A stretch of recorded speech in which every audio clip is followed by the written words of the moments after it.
right, welcome back. Today we have a very blue Xbox controller. This is going to be a Call of Duty design, and it's going to be very different when I'm done. I'll be painting the buttons to get rid of these blue. We're going to swap out the toggles for black toggles. We're actually going to probably end up doing some bullet buttons. The client wants those. I'm going to do probably two different versions just to see which one they prefer. I have bullet buttons on here, and I don't really mind them. They work fine. Some people complain about them not being as comfortable, but honestly, I'm not ever worried about that. Now, when you get the shotgun shell thumbsticks, they're awful. They suck so bad, so try to avoid those. But we're gonna do this guy. I'll do a teardown. It's really not much different than these style. This style, I do actually kind of miss this. I like the aesthetic of that. I like it when it's painted. It adds a lot to it. But we're gonna do this one in kind of a split theme. Camo one side, red on the other. We'll do the modern warfare. That's what they're looking for on this one. We'll find something cool to stick on the back. And yeah, so come along and let's make a cool controller. See how it goes.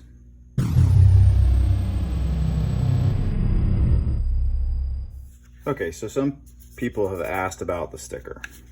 Now you can very simply, you rub it right here and you'll see it makes a little bit of an indentation. You can punch this right through it, take it out with your security bit, and you're good to go. But it leaves a hole there. Some people don't like that. So what we're gonna do is just warm it up a little bit. I've got a heat gun. Be real careful with a heat gun. Otherwise, just use a hairdryer.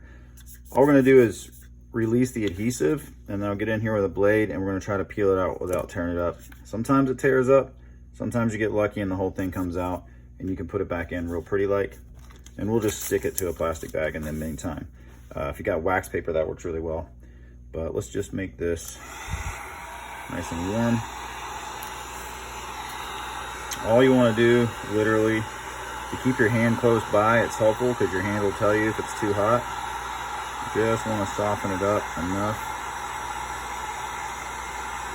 to soften that glue.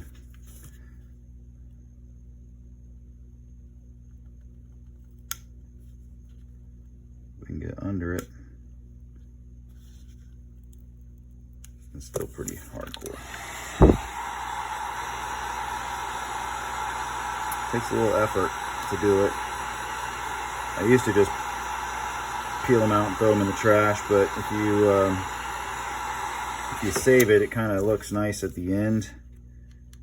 But a lot of times they do not like to come out without tearing, so we'll see if we can get this one out.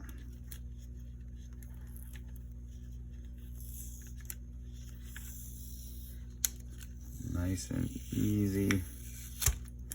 There it is. So when we're all said and done, we'll come back and put that in there and lay it in so it'll look a little cleaner when you open this up. If it leaves any adhesive residue, I would just use a little mineral spirits to get the adhesive off so that when you prep this space, because I will actually paint all of this. And now you're able to get to your middle bit, which or your middle screw with your security bit, and you're ready to disassemble. And there you go. So the inside of this is a little bit different in the way they built the structure, but all in all, this is pretty simple mechanic. Thing I've always loved about the Xbox controller is everything just comes out and you move it out of the way.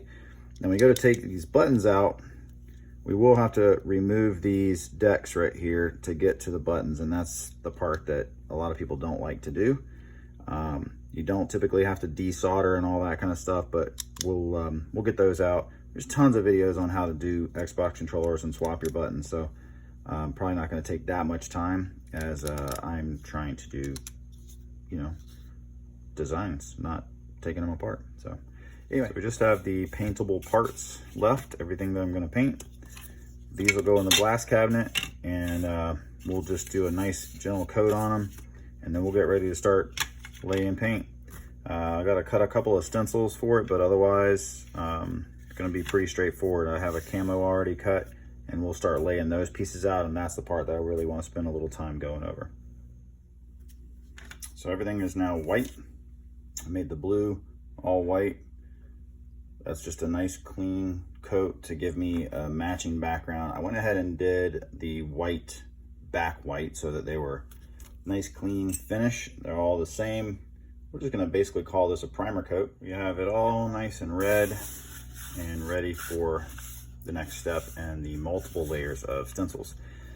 So, of course, I have chosen the most tedious camo I could possibly choose. This is ultimately the end result, but we're only gonna do half. And I'm trying to decide if I wanna fade this in or if I'm gonna do like a rough jagged edge and stencil that.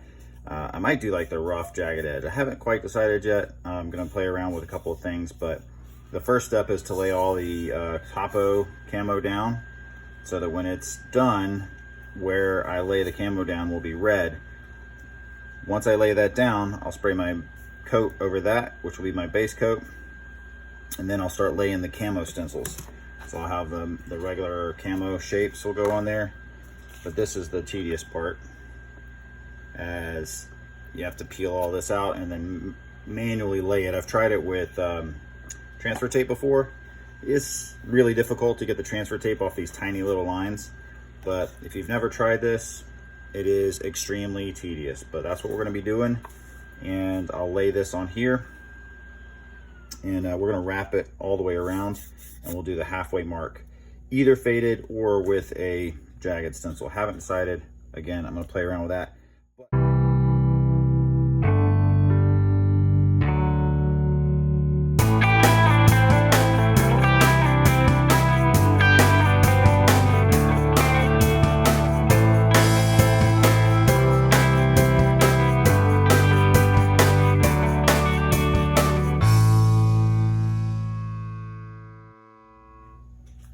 Ultimately, what I decided to do is use a large sections of camo from a rifle and give me a really uneven edge.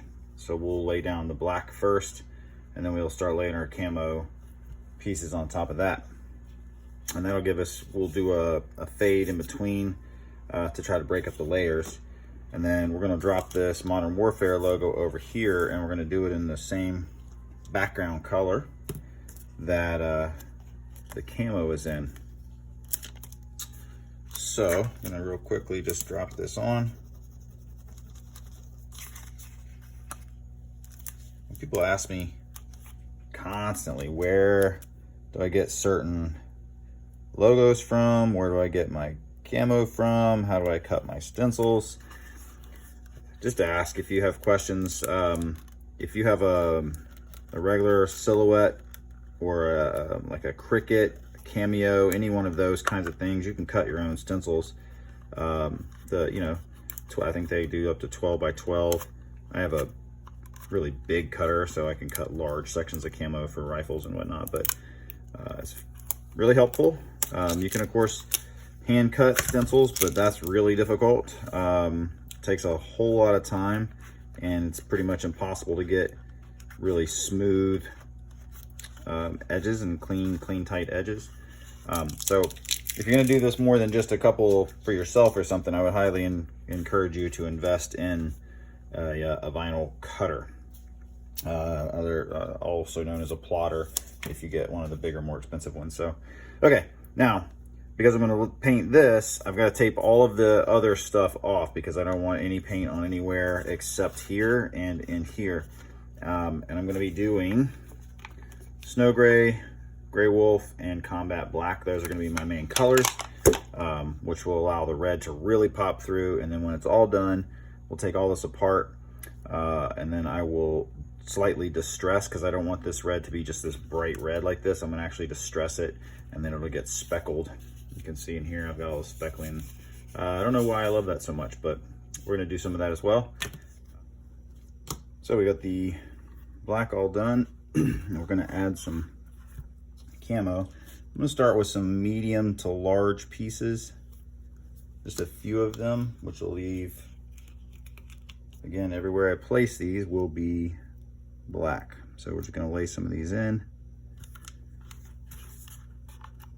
Make sure that all my edges are good and smooth.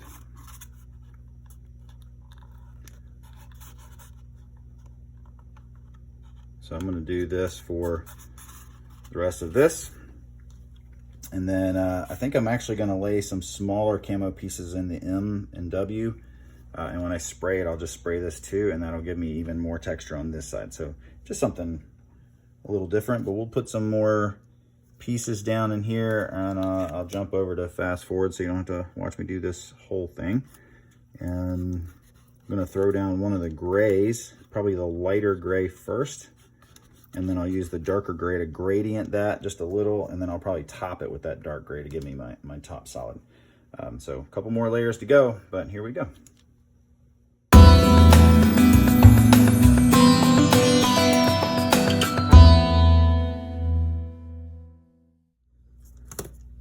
Gray is done. It can be hard to see in the video, but there's a gradient to the light gray. And I started the camo over here. The gradient is just enough to help break the lines up, but it's very subtle. So we're gonna go ahead and put the last pieces of camo down and spray the darker gray, gray wolf in this case, and we'll be ready to take all the stencils off once that's done, and then we'll go to some distressing aspects. We'll be right back.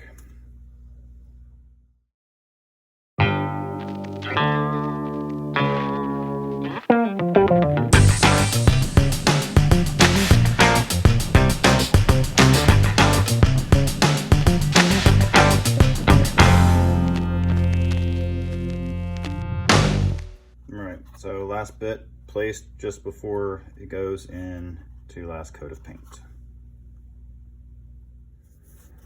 Okay, all of our colors are done. So there's a bunch of different ways you could go. You could go and add one more gradient on top, but I'm not gonna get too crazy here. I'm gonna go ahead and start removing all of my stencils so I can get an idea of how this bad boy turned out, which is always the both exciting and nerve-wracking part for me, because I'm always excited to see what the turnout is. Always nerves, I guess, to make sure everything worked okay, to make sure I didn't get any weird paint bleed. You know, whatever mistakes might show up. They show up after several layers of paint, and the next thing you know, you're going back trying to figure out you have to redo the whole thing, or if it's something that you can fix or whatever. So you can get an idea right here. That's our camo layering for the Modern Warfare logo. That turned out pretty cool. Anyway, so I'll go in and start removing all my camo, which is going to start pulling up all the rest of it. Sorry, I just finished doing this Yoshi piece here I'm working on. And we'll go ahead and come back to this in just a minute.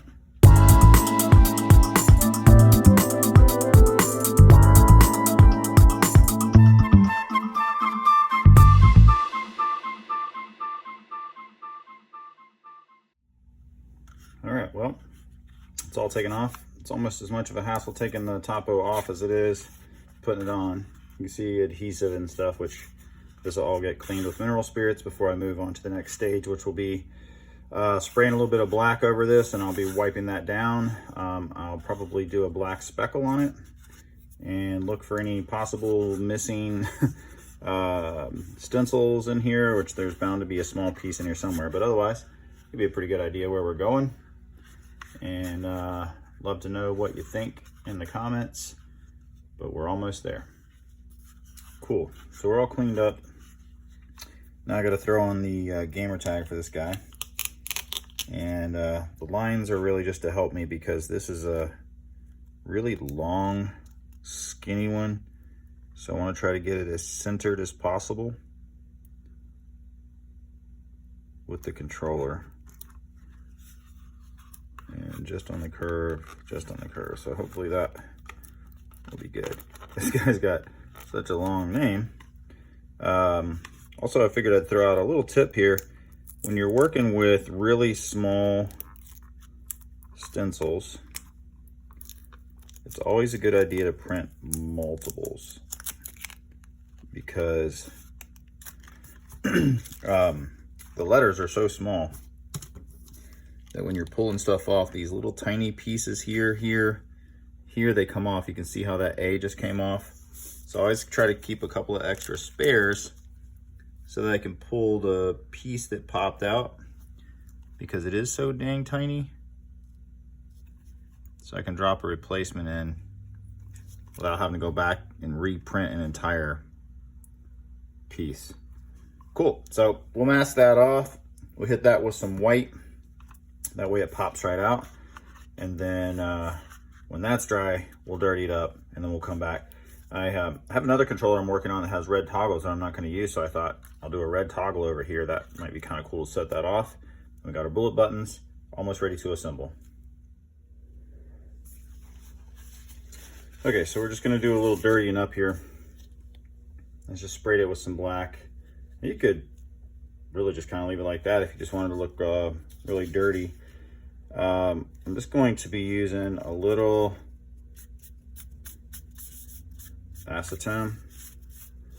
I'm gonna do a quick wipe down. What I'm going for here is a little bit more of a worn, dirty, been out in the field kind of look.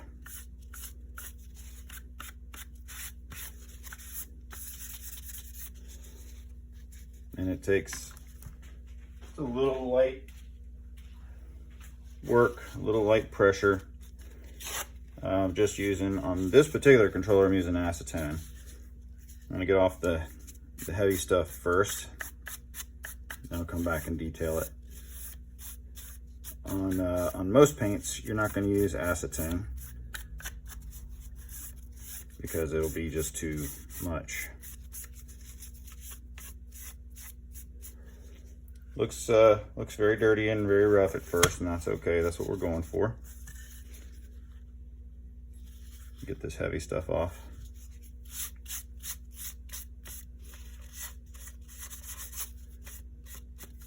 And we want some of the black just to sit down in the nooks and the crannies.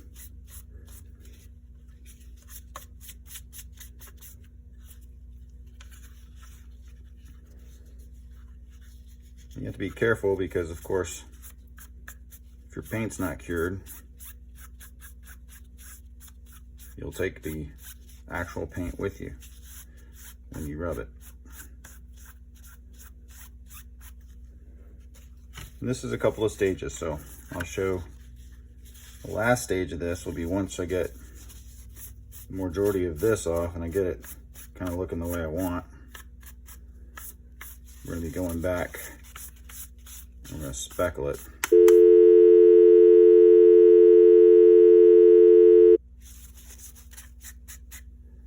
Okay, cool. Next step, we're gonna go back. I'm gonna move the camera for you so you can see how I do this. I've done it once in a previous video. We're just gonna go back and we're gonna speckle it, and then from there we're gonna let it dry, and then we'll be ready to assemble, I think. Okay, here we go. So I just have a little black paint sitting over here in my brush. I don't need a lot. I'm gonna drop out some of the extra. Literally just using my old toothbrush. Well, not one I actually use, but the dollar store is a great spot for like 6 toothbrushes for $1. Can't really beat that when I'm just gonna trash them all. But there you go. So you can see all those is all dry. Just to add a little bit more of this like kind of finished up battle worn look a little bit. Once that cures, we're ready to rock and roll. So before we reassemble, this is all done now. You can see now that's dry. You can see the texture and stuff in there. The controller that I had, the body came with all the blue stuff, so it even had like the blue knobs. Obviously that's not going to work. But I do have parts from another one that all have the red parts, and I'm going to use those. And then we're going to do the black and red knobs based on how it sits. So we'll get that look there, but obviously that blue is not going to work for us. So originally I didn't really think about it or really care that much because we're going to be putting the bullet buttons in, so it's going to be replace all those as well. And oftentimes I paint these, but in this case I already have a red donor controller, so we're just going to use the red parts because I think that's going to work out perfectly. Now, if you've taken apart a previous controller or you haven't, and you've watched some videos, you may have found that a lot of people desolder to get the boards out. I've never had to desolder it. It is easy actually without desoldering. This board's a little bit different. It can be a little bit more challenging. You just have to be very careful. One, you have your antennas right here that we need to pop out. Again, I do recommend these little black sticks. They're great for electronics. I use them for all kinds of stuff, but they help to get underneath without worrying about scratching or metal on all their little electronics. You just want to be gentle. You just want to be gentle. The screw inside of here is a T6 bit. If you can see that little guy, he's tiny. So we're going to start by removing these two, here and here, and then there's going to be one here and one here. And then underneath this board will be some more, but we're going to start by getting these out. Now, if you have a magnetic driver, it's very helpful. It's not required, but I would highly recommend it for your sanity. So what we're going to do is go ahead and take these screws out. Then we're going to pop that first board out, remove the second set of screws, and we'll pop out that second board. And again, this comes with just being careful. So we get this first one. It's going to have the little piece right underneath here. You'll have to make sure you reinsert. It's going to have a little pop. Just very carefully slide it up out of the way.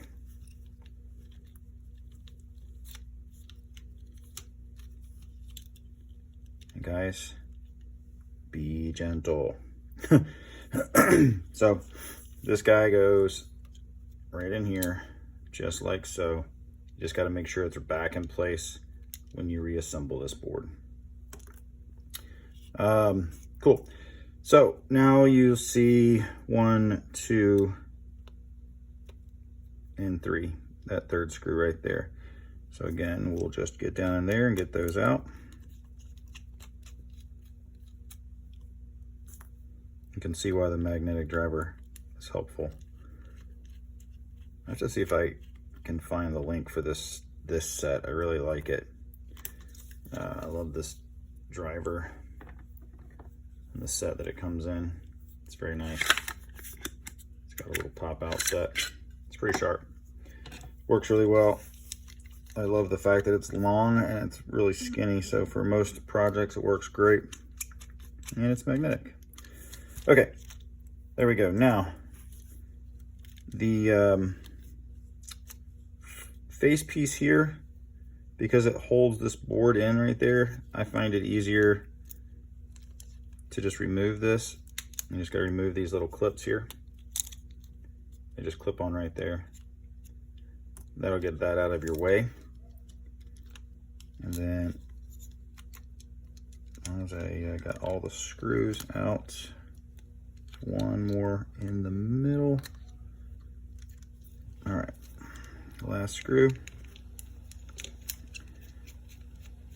Now your buttons and stuff are just gonna try to fall out on you. That's just the way it is. This whole board will come out.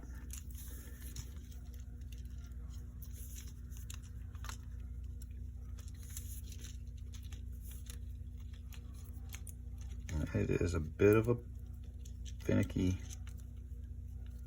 piece here.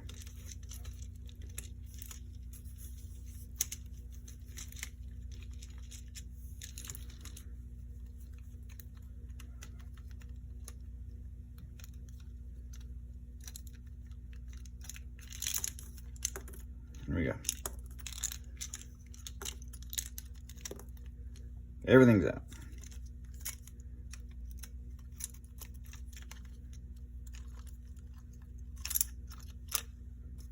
It's definitely a bigger pain in the arse than the previous gen, but if you take your time, it's not too bad. I'm gonna go ahead and drop in our parts.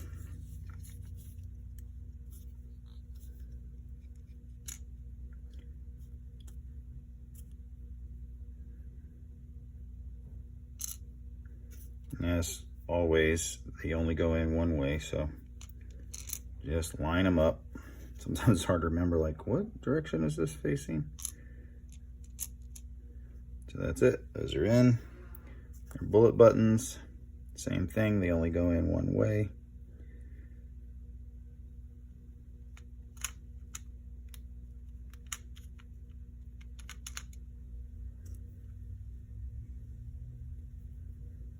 This is a little time consuming, but we'll get it in there. And last, get this guy there. Now, some of the reviews on these bullet buttons talk about how the, make sure it's all, everything's in there. Yeah, talk about how the buttons don't fully seat. There are some tricks to that, but I haven't really had too many issues. I have them on my controller that I play every day, and they're definitely not as comfortable as the factory buttons, but they're not bad. I don't mind them. If you use the shotgun shell style for your main toggles, those are awful. I don't like those. All right, let's see if I got everything in there correctly. Click, click, click. All right, feels like everything's in. Let's get a screw in.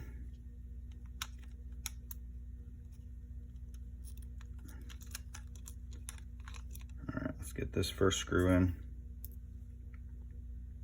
Now everything is just the reverse. So I'll drop all these screws in and then we'll come back to the next stage.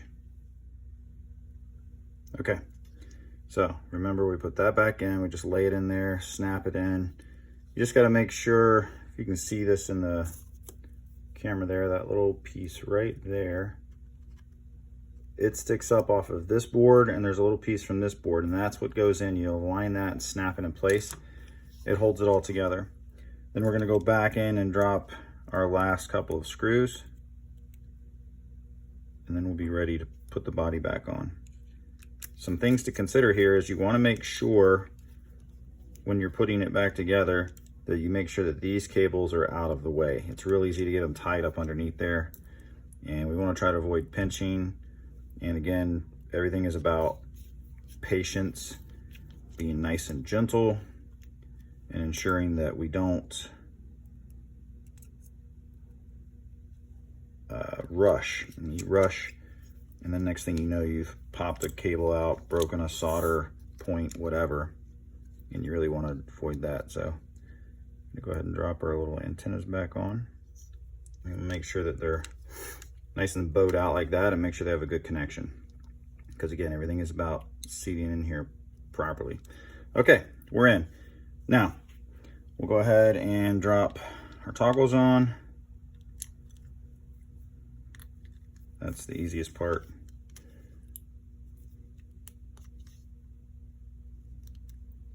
These toggles are slightly different heights.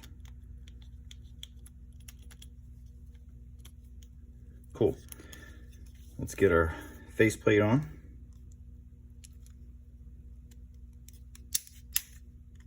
Make sure it's nice and even.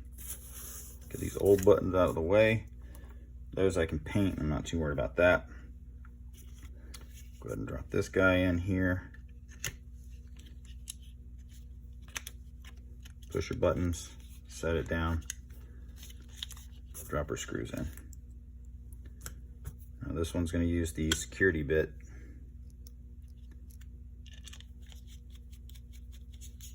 Oh, it's not going to go in until I have the faceplate on. Guess I should probably do that first. There we go.